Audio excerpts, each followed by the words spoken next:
Hello, my name's Brooke. Oh, God. You did a nice little intro for Little Athletics Victoria too. Was that made I think I read that. You read it? Yeah. Were you scared going, what if I stuff this up? What if I'm reading my own bio and I stuff that up? That would be bad, wouldn't it? I'm Brooke Stratton. Yeah. I'm Brooke. I'm Brooke. So you had a nice little photo of Caulfield the other day in cross country days. Oh, you saw that? I did. I might have liked it. Brings back terrible memories. What? I remember because I think I was coaching when Kiana was there, and Kiana was so small. Yeah. And easy to say she's small. Yeah. She's going to stand out for reasons because she's so small. But she was a fighter. I reckon that photo was from when I was in year 8. Early 2000s? Would have been, when was I in year 8? It must have been like 2000s. 2009? Yeah, I'm getting old then. Or 2007, I think. I was in year 8. Yeah. Did you like cross country or was it? Nah, I hated it. And like even if I trained for it really hard, I just couldn't get any better. Like I just wasn't made to do distance running. No, neither. I think it's all fast twitch fibers. Was Terry the cross country coach? Yeah, I think she was. Yeah. I think she made us do some runs through Gels Park. I want to say like six 1K intervals, like 30 seconds or a minute break. Oh, what? And we're talking about we're both, sprint jumpers. I'm not a jumper, but I'm a sprinter. No, thanks. Yeah. I hated it. Yeah. And everyone's laughing because I've beat. I'm going, I don't care. Yeah, I know. Because I think like even when we did like house cross country at school, everyone used to think that I beat Brooke Stratton. Yeah, I'm the best. Because I can do long jump really well, that I was going to be good at cross country. But it doesn't work like that. No, not at all. Did you do any other sports growing up, or was it just athletics from the early age? So I actually played basketball up until I might have been about 14 or 15. And then I made the World Youth Championships. And then that was the end of any other sport. And then, I realised that I sort of had to make that decision whether to just pursue long jump, and that's what I decided because getting to a world level, like it made me realise that I had the potential to hopefully go far with it. Yeah. So, yeah. And basketball, long gone. Was there any talent scouts back in those under 14, 12 days that said, Brooke, you should really reconsider your options? Unfortunately not. My sister was really good at basketball actually. I think she tried out for Team Vic and she missed making the team, but it was just good fun. Like I loved the whole like team environment when it came to basketball, and it was just so much fun. Versus athletics, which everything's on you. Yeah, exactly. Just all the TV cameras, all the responsibilities, all on you. Nice sort of being able to rely on other people as well. So team sports are good. Yeah. Team sports are good. So always been athletics. Nunawading was the first Little Ass club. Yep. Was that fun? Oh, I loved it. Yeah. I started obviously like quite young when I was in under 6. Yeah, so and I loved it. Like I just remember going along each week and just having so much fun with my friends, and I think that's why I kept doing it because just enjoyed it so much, and just being able to go along every Saturday morning and just try and better yourself and strive to achieve better results. So were you pushed in by one of your parents, or that was a sport that you found? Or no, so my parents didn't push me into it at all. So I would go along when my older brother Jamie was doing Little Athletics. So they encouraged him to give it a try, and he loved it as well. I'd go along each week and absolutely loved it. Just being able to watch it as well before I was old enough to start, like it really, made me motivated to want to give it a go. And, I literally haven't looked back since. No, not at all. That was a long time ago. And then you said World Youth, you would have been 15, I think it was, when you went to the World Youths. And then a year later you went to the World Juniors? Yeah, so I went to the World Juniors as an underage junior athlete. And then 2 years later I went on to compete at the World Junior Championships as well. So I went to 2 World Juniors. Which is pretty cool. Yeah, definitely. So did you make up your mind in between that stage that athletics was definitely the way to go? Was it the World Youth team you said, I'm just going to go full steam ahead? Or was it still... Yeah, definitely. I think getting to a World Championships at a junior level is a pretty big thing. So it made me realise that I could actually go far with this. So that's when I sort of had to decide whether to do basketball as well or just to stick with athletics. And to have represented Australia at 15 years of age, it was a big call, and I was still really young as well, and I wanted to make sure that I continued to enjoy my sport. So it was a big decision. It was a hard decision as well, but definitely looking back at it, it was the right one. It was the right one. Yeah. Because a few years ago you jumped a national record and all comes full circle in one go. That's why I did it. Exactly. All the hard work over the years and all the, little choices that you make and sacrifices, it eventually pays off for you, and it definitely did in 2016 when I broke the Australian record and also represented Australia at the Olympics, which was pretty cool. Sensational. That's pretty cool. Yeah. And Russ, your dad has always been your coach. I know we've had this discussion before and having challenges of having parents coaching. Yeah. When did he actually start coaching you? Did you have a coach before Russ as a Little Athletics, as in helping you along, or has it always been Russell from the start? So it actually was a couple of just local coaches down at the Knox Athletics track, because I moved from Nunawading to Knox Little Athletics I think I was in under 10s, under 10s. So I was still quite young. It was just I think it was a better option for me, just having more girls in the age group and a bit more competition as well. So I just trained with a couple of the local coaches down there for hurdles and jumps and sprints and even long distance as well. Unfortunately. And then when I was about 10 years old, Dad wanted to take me on, and I think it was more so he just wanted to protect me, and he wanted to ensure that I continued to enjoy my sport, and not push me too hard at a young age. So I think that's part of the reason why I'm still doing it to this day. Having him coach me and growing up doing it with my siblings as well was pretty cool and pretty fun. So, so I started off, with a few other coaches, but, it's been Dad ever since. I suppose looking from a protective side of your own daughter, when I think you under 9s, you jumped a silver medal in the under 9s at Little Ath State Champs. Would have been similar timeline that your dad's gone, I need to protect you from everyone else? Yeah, so it was actually a gold medal. Okay. I'll update my notes. I had to correct you there. Thanks, so I won a gold medal at my first state championships in under 9s. And that was basically the year before Dad decided he wanted to coach me. As I said, he just wanted to make sure that I wasn't getting pushed too hard from a young age and wanted me in the sport for the long term. So it worked well. It certainly has. Was there any early challenges with having your dad as your coach from yourself or from outside parties at all? Not at all, really, to be honest. Everything was pretty smooth sailing from a young age. I think, training was just literally all about having fun from that young age, and things weren't super technical with training. I just would go down and would jump or would run, and it was just fun. So, I guess, until it gets to the point where you get a little bit older and training starts to become a little bit more serious, you're approaching an age where it's becoming a huge part of your life. That's when things start getting a little bit more difficult, and you have to make certain choices and start making more sacrifices as well. So definitely from a young age, things were fine. So your dad structures all your programs.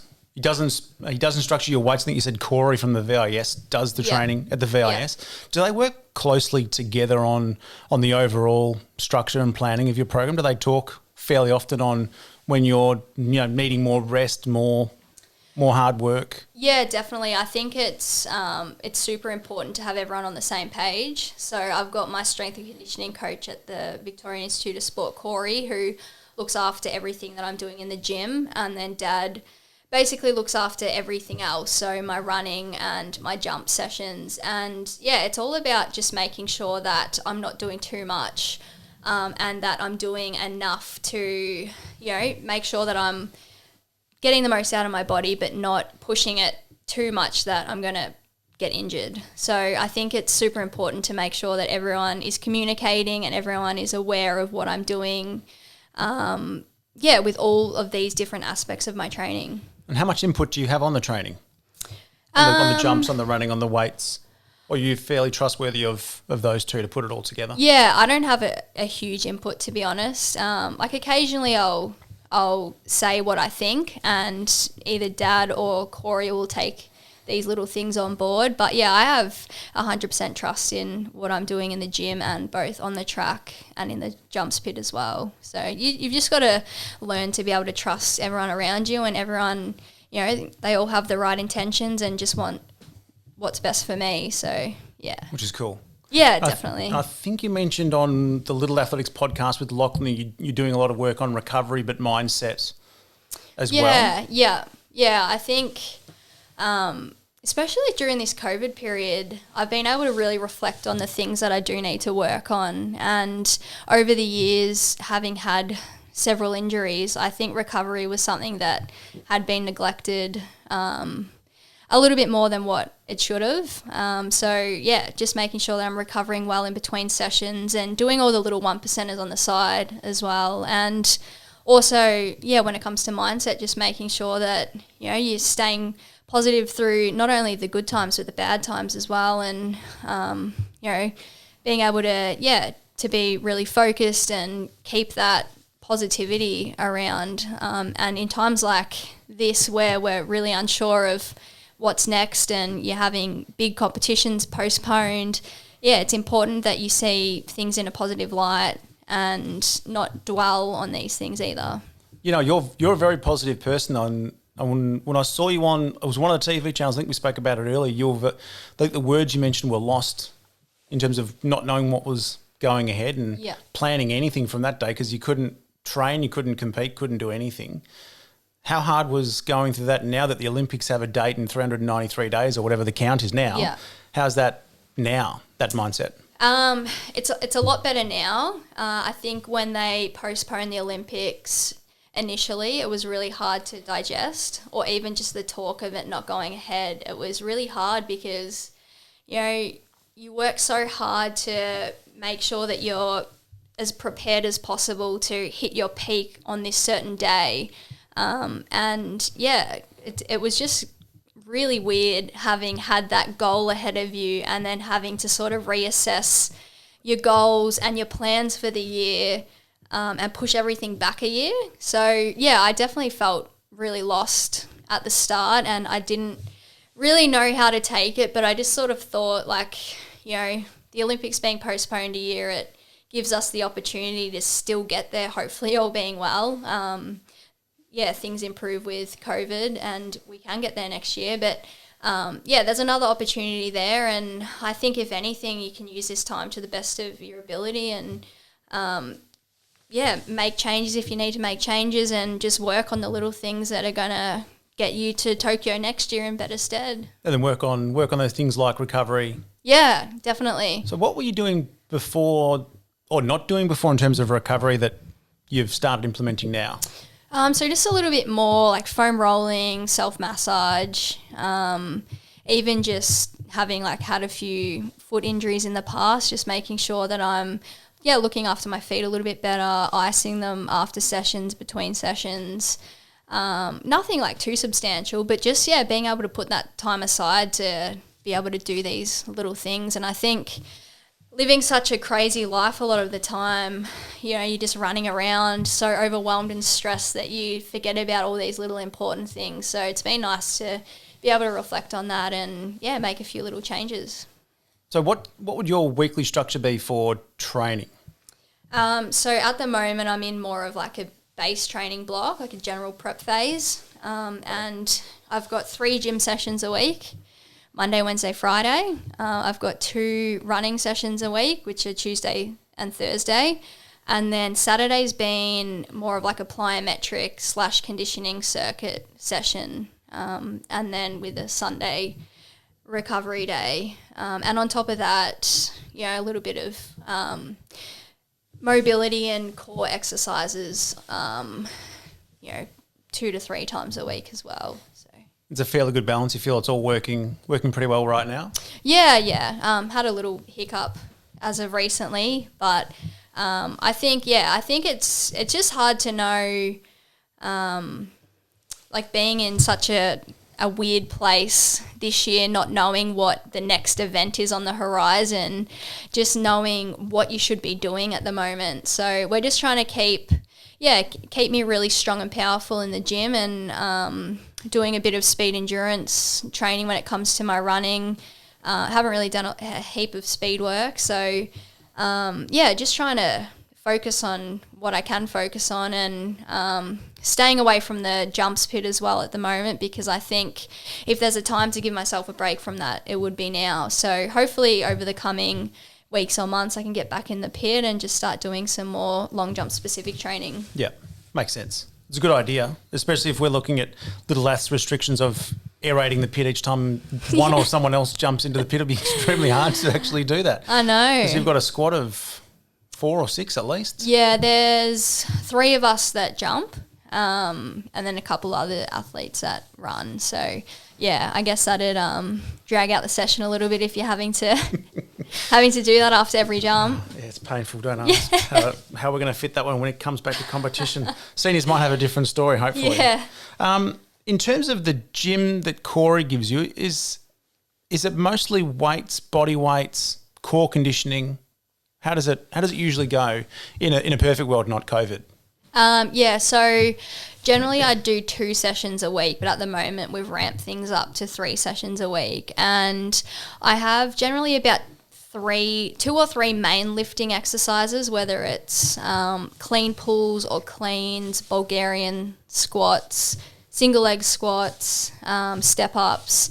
So they'll be spread out over the 2 or 3 sessions, those main exercises, and they're also paired with a plyometric. So whether it's a box jump or a drop jump or a hop up onto the box, and then, just a whole heap of other sort of accessory and core exercises as well. So whether it's like Nordics for my hammies or knee extension for my quads. So there's a heap of variety in there, and being a long jumper, like, you need to make sure you have really strong and powerful legs, and a really strong core as well. So it's super important. And then obviously like a heap of stability exercises in there as well, because that's very important when you're trying to take off from one leg. So it's great having a heap of variety in there, and I think what I'm doing in the gym makes it really interesting as well. So is a lot of that all endurance based?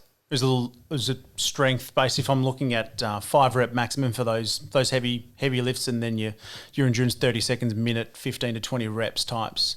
Yeah, so good variation of both. It's more lower reps, so the volume overall isn't super high. So I think during this COVID period, the most I was lifting would have been, I think, maybe 4 sets of 6 reps for my main lift. So, but at the moment I'm down to 3 to 4 reps per set. Yep. So it's not really anything too crazy, which is good. Is it fairly heavy, the weights you're doing? Yeah. Because of the 6 reps? Yeah. So, obviously, like with lower reps, you can lift heavier. So that's sort of the aim of this block, just trying to hit PBs and get as strong as possible. And then at the moment, not touching the jumps pits, doing lots of speed endurance, which in your world being maximum 80 metres, 100 metres? That sort of speed endurance? So I've got out to 200 metres. Oh, stop it. Which, it's a long way for me. Well, when you have to run 35 metres down a runway, like 200 metres feels a long way. When I was younger, it used to feel like nothing, but as I'm getting older, it feels like a very long way. But 200 metres is probably the longest it'd ever sort of go out to. But a lot of like 120s, 150s, 100s, 80s, that sort of thing.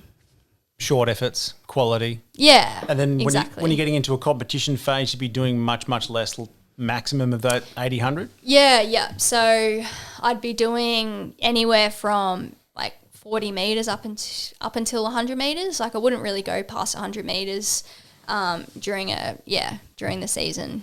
So during the season, if we're talking competitions, yep. Do you compete anything outside long jump? You do the 100s, 200s. We're not going to go anything further than that. Or shot put even because that's just too heavy. Yeah, so last season I didn't do any other events.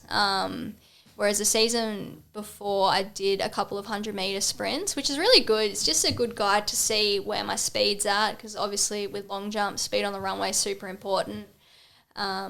And yeah, I think going back maybe a few years ago, I did a couple of 200s, maybe even the occasional 400 metres. But yeah, if anything, like I'll definitely do some 100-metre sprints, because I think it's good to see where things are at with my speed and know what can be improved as well.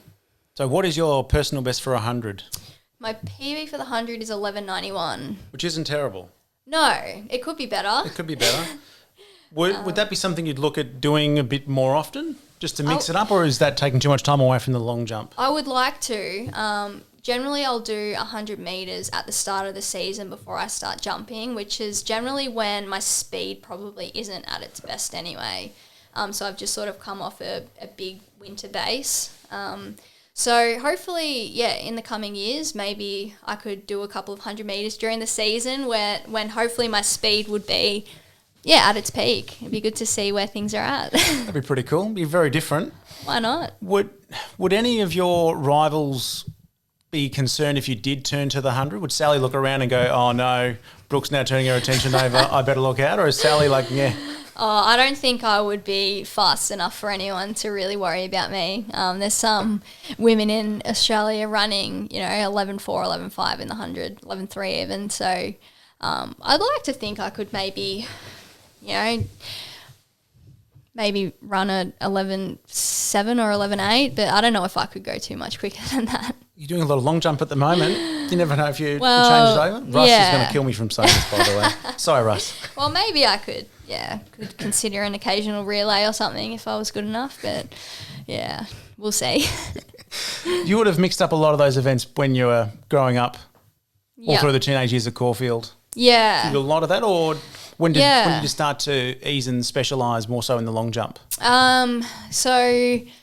I think up until I was in year 12, I did a whole heap of different events. I was quite competitive when it came to triple jump and hurdles as well. So they were two other events that I really enjoyed. And yeah, it was good having that variety and just being able to focus on other things aside from the long jump. And yeah, once I finished school and went through the APS program at Caulfield Grammar, where I had to do many, many events on APS Day, that's sort of when I got to the age where things started to get a little bit more serious as well. I was hoping to make the Olympic Games in 2012. Unfortunately, didn't get there, but that was a year after I finished school.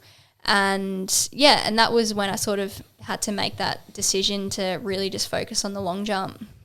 So anyone who doesn't know, APS is a school-based points day. Yeah. And you would have done, I'm going to guess, 7 events on the particular day? Yes, I think 7, yeah. Which is a lot in the space of, 4 hours, I think it was. It's a crazy day. Yeah. And for whatever reason, the girls team, from memory, when I was competing and coaching the girls, especially the better girls, always did a minimum of 5. Yeah, but the boys were still considered, you need to do your couple of events. Yeah, so it was a big morning. I used to remember just being absolutely exhausted by the end of the day. Like it was, doing long jump, triple jump, hurdles, 100, 200, 400, relay, shot put. Like it was just, all in the space of a few hours. It was tough. Yeah. Crazy times.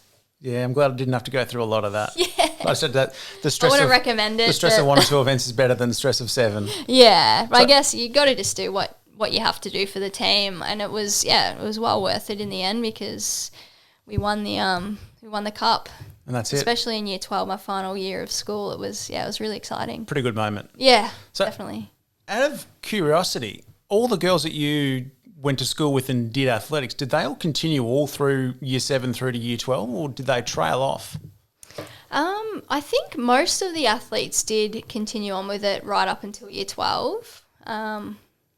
I moved to Caulfield Grammar in year 8, and a lot of the athletes that I did start off with in that year level definitely did continue on with it. So yeah, it was a good turnout, especially at Caulfield. That's not too bad, actually, having the majority of the team stick in. Yeah, I think a lot of them were, obviously really taking their athletics seriously. So it was good that they continued on with it. And I think being a team event as well, representing your school, it's definitely well worth doing it and seeing the fantastic outcome at the end of it as well. Have many continued finishing school and still doing athletics, or did a lot of them stop after that? Well, I've been out of school now for 9 years, so a lot of them did continue on with it, but I can't really name too many actually that are still doing it now. Yeah. But I guess, you get to the age where sometimes you have to prioritise what's more important in life, and trying to compete at a high level when you're working full-time or you have other things in your life, it's tough.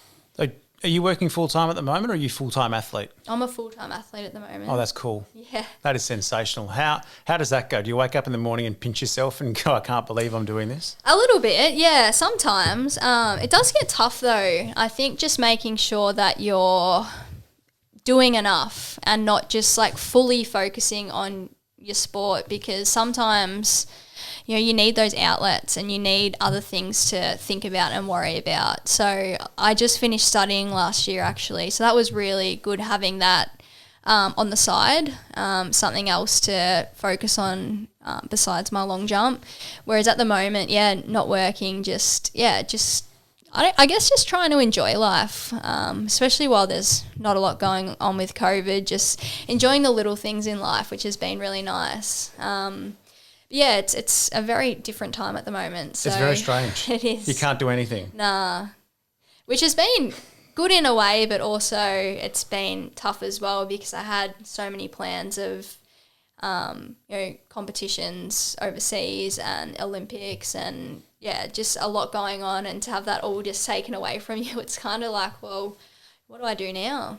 Have you found a lot of the athletics community or any other sports having the same mentality of just what do we do? How do we actually train? Because there's no start line, so to speak. Exactly. It's getting a little bit easier now, obviously being able to train back with your squad, and for us having the Victorian Institute of Sport open now, I had to do a lot of my training from home, which was pretty tough, and not seeing my coach as well. But at the moment, like, things are almost back to normal, I guess, in a training sense. So I think, being able to surround yourself with other athletes, it definitely helps with those motivation levels, and you sort of feel like you're moving in the right direction as well. Which is pretty cool. Yeah. I suppose what's cool, I think we spoke about it the other day, and I haven't booked in just yet, but your brother Jamie is a myotherapist. He is, yes. Now, he works on a lot of elite athletes like yourself. Yeah. Is he on any of those international teams that travel with you to competitions? He isn't, no, he hasn't been. But it's something that I definitely should talk to him about, because I think having treated so many elite athletes, I think it would be the perfect environment for him to work in. I think it'd be fantastic. Is it one of those ones also where he's massaging you all the time, treating you all the time, then it comes to an international meet, he's physically there in the stand like, say, he was at the Gold Coast, and you can or can't see him, you've got to go see the team masseuse? I'm sure I probably could see him outside of, the Athletics Australia team masseuse, but I think it'd actually be awesome having him there, and just having access to him whenever I need him, because I get a massage from him once a week, so it's something that I sort of rely on now. And he's looked after me so much over the last couple of years. It's been so fantastic. Everything he's done for me has been great, especially in terms of injury prevention and just making sure that my body's in check. So I think what we're saying is Jamie needs to get his bum into gear and get his accreditation for that. Yeah, definitely. I'm seeing him after this, so I'll have a word to him. Don't say too much bad. That's all right. So do you work with many other coaches at all? Or do you get little tips of other coaches? I think you mentioned in the previous podcast you did some work with Gary Bourne. Yeah. Specifically, I think it was just before your national record. Yeah. So after the World Champs in 2015, I went up to Queensland for a little stint. I did a lot of work with him. He's fantastic. He's, one of the best jumps coaches in the country, and probably even around the world. So just being able to, get little tips and pointers from someone like him is fantastic and go such a long way. And I think in terms of my dad being my coach as well, he's learnt so much off Gary and Craig at Athletics Australia. Just so many other coaches out there. And I think it's important that, other coaches are able to bounce off each other and bounce off ideas because, it's definitely helped me having advice from other coaches. And it's something that, I think needs to be done a little bit more.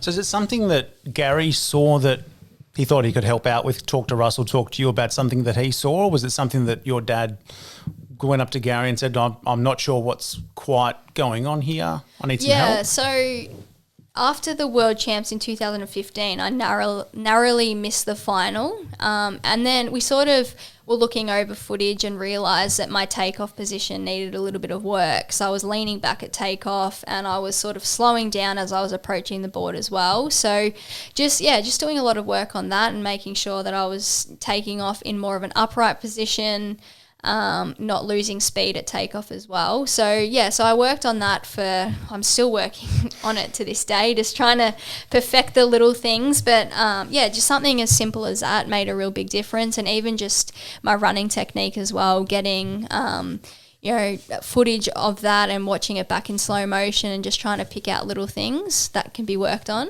Does anyone help you with the sprinting side at all? Yeah. So I've done a bit of work with Gary around that in the past, as well as we have a VIS biomechanist as well who will occasionally come down to training and film, and then we'll sort of look over the footage and just pinpoint what I can change and what I can improve on. So it's definitely been something that, has, I guess, allowed for little improvements here and there.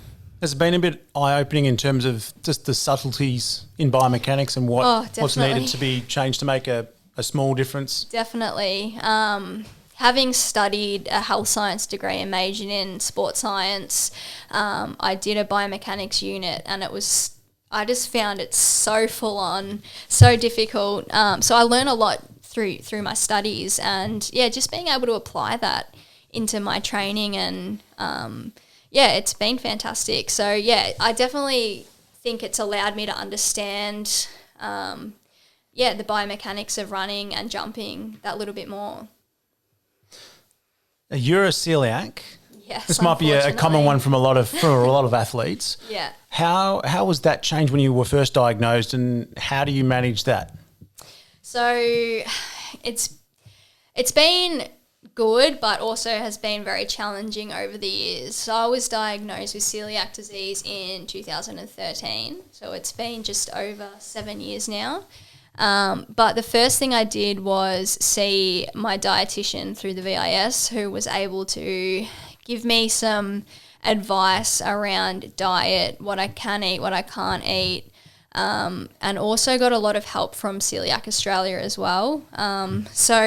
It's been hard, and I don't think people realise the effects that eating gluten can actually have on your body being a celiac. So, I think just trying to raise awareness of that and making sure that when I am travelling overseas or interstate, I'm really prepared in terms of, having food available to myself, because I think that's where the real big challenge comes, just making sure that I'm not eating anything I shouldn't be eating around competition, because it can be something as simple as having a breadcrumb or something so small like that can really upset my stomach or lead to fatigue, bloating. So that's definitely not what you want to have to deal with at a major championships or even just, a local competition. Yeah, I was going to say, it must be incredibly hard. I've got my wife Jess and my middle daughter Chloe's both celiac, so I know how hard it is. Yeah. Travelling interstate, let alone overseas, trying to find places that, take the tolerances that you have or someone else might have. Yeah. Have you found a good bread recipe at all, or someone that sells good bread? I can't find one. If you can tell me, that'd be great. I really quite enjoy the Abbott's loaf that you can just get in the supermarket. It's definitely not the same as normal bread. Sorry, real bread. Nothing compares, but it's definitely getting a lot better. From when I was diagnosed, there was minimal options on the shelf Whereas now there's like a big range of gluten-free bread and rolls and all that sort of thing. So are you finding it easier to travel and find food, find places that have gluten-free options? Yeah, definitely. It's definitely getting better around the world. But when I was first diagnosed in May 2013, I had a trip to Taiwan a week after I was diagnosed, and I remember that was so difficult because, one, I had no idea still what I could and couldn't eat, and two, I couldn't even read food labels because it was all in symbols. So I just put trust into the hotel and the food they were giving me, and I think, just being fresh from diagnosis, it was really difficult, but it's definitely got easier over the years. The Olympic Village caters for all that, I would hope. Yes, yeah. All dietary requirements, which is good. So it definitely makes things a lot easier. Yeah. How does an Olympic Village actually work? If I'm an athlete trying to eat properly, are you still able to train properly at a track if you've got hundreds of athletes trying to train at the same locations, same times? It gets quite busy, to be honest. I remember in Rio, just trying to train, like using the jumps pit, there was a few athletes there at the same time, but I think you just have to cooperate and just respect other athletes and what they're doing and make sure that you sort of work in with each other. But I think you just got to pick the right time to train as well. So I think like even Com Games on the Gold Coast, that was pretty good. We were looked after pretty well being Aussie athletes. So yeah, like I can't say that, you know, anything, like I've been stopped in any way from training. It's been fine. Do you find some countries have different track etiquette? Definitely. Some are much harder than others. Yeah, I won't name countries. No, we won't do that today, no. Yeah, but yeah, there's definitely athletes. Like I feel like I'm quite respectful of other athletes, whereas some athletes just think that they're the only people on this planet and everything has to revolve around them. But at the end of the day, I just try and make sure I do the right thing by everyone. It's very hard. It's extremely hard. It is. Then you go to a local track in Melbourne and you get everyone else running around the track on prams and bikes. Not that they're supposed to. I know, yeah. But trying to compete with that. Yeah. It sucks when you're trying to do like a running session. You're trying to do 150s or something in lane 1 or 200s and someone's walking a pram in lane 1 or just strolling around the lane 1, walking so slow, and it's like, oh... Please move out of the way. Like, good on them for being out there exercising, but their safety. Maybe lane 8 or something. Could make a little video on track etiquette and send it out. Possibly. Who knows? Yeah. You're coaching at Nunawading Little Athletics still, doing the jumps training over there? So I didn't last season just because things were quite crazy with interstate travel and, I just felt like there was a lot going on leading into obviously Tokyo that's not really going ahead this year. So I just wanted to really focus on myself and just making sure that I was putting everything into my training. But hopefully next season I'd like to go back down there and it's a good little squad they have down at Knox. So definitely happy to help out where I can. I would have thought the kids would have absolutely loved it.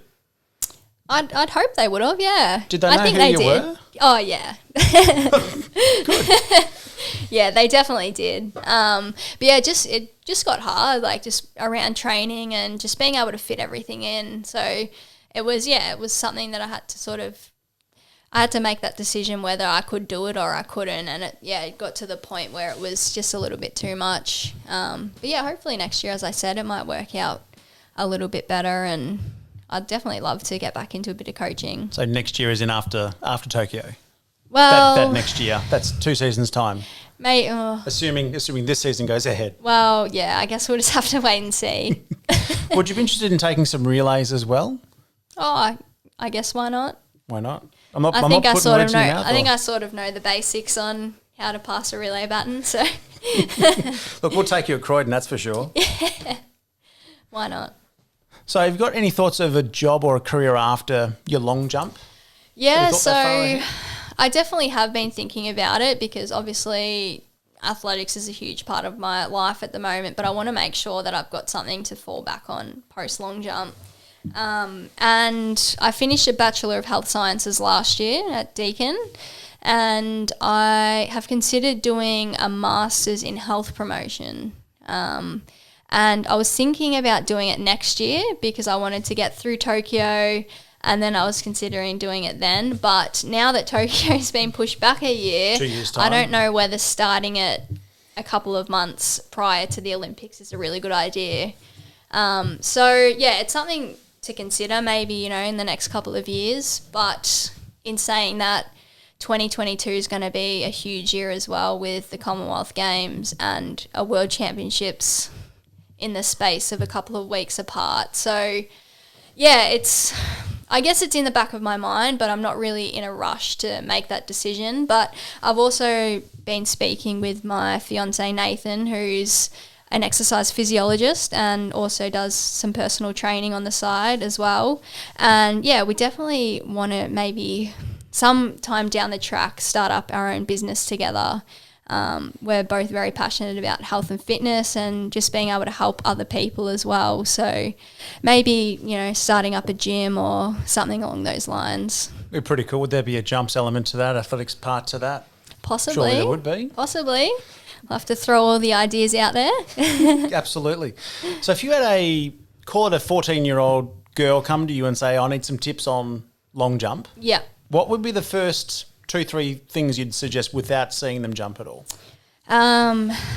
So obviously still being quite young, I would firstly want to make sure that they're doing it for the right reasons and they're enjoying their sport. But I think when it comes to sort of a technical point of view with long jump, the most important aspect is being fast. So speed on the runway is the number one. So I'd probably just encourage them to try and get faster. So, doing like a lot of speed work on top of their training. And probably the second thing would be just to make sure that they're staying nice and tall and keeping a really tall posture when they're taking off. So you don't want to be leaning forward. You just want to be nice and upright at takeoff. And if we go into the actual landing into the pit, Yep. Are we landing on feet? Are we landing on bottoms? How are we landing at, I suppose, any age? At any age. At a young age, I'd probably just say to land on your feet in a nice soft landing. But as you get older, it obviously can become a little bit more technical with your landing, and you can sort of move your bottom to the side and tuck it into the side, so you're getting more leg extension. But yeah, that's something to probably start considering a little later on.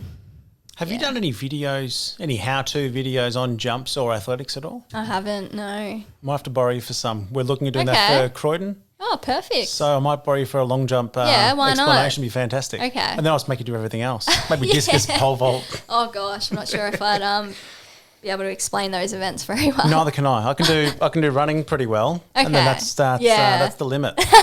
But I'm sure you can do much better than that one. No, I know you're strapped for time because you're straight off to a myotherapy appointment with Jamie after this. Lucky me. No, you'll have some fun. It'll be dry needles and elbows and all that good stuff. I'm not sure about needles. I'm not really a fan. Probably not today anyway. What's today? Recovery day. Relaxation massage. He wouldn't do that, would he? Nah, there's never a relaxation massage. Not with him anyway. He does have the boots though, not the boots, the leg recovery. Yeah, the recovery boots. The name of those. Recovery pump? Sounds about right. I think that was the brand that he was using. How do they go? I don't mind them. I actually sat in a pair of them the night before I jumped my Aussie record. So maybe that's they it. must be pretty good. I think that's where I'm going wrong. Need to be using them more. Yeah, have him on the team and have those boots at all times. Sounds the way to go. Definitely. Well, it's been fun today. Thanks so much for your time, Brooke. Good luck for the Olympics next year. Thank you very much. And enjoy that massage this afternoon. Thanks, Duxie.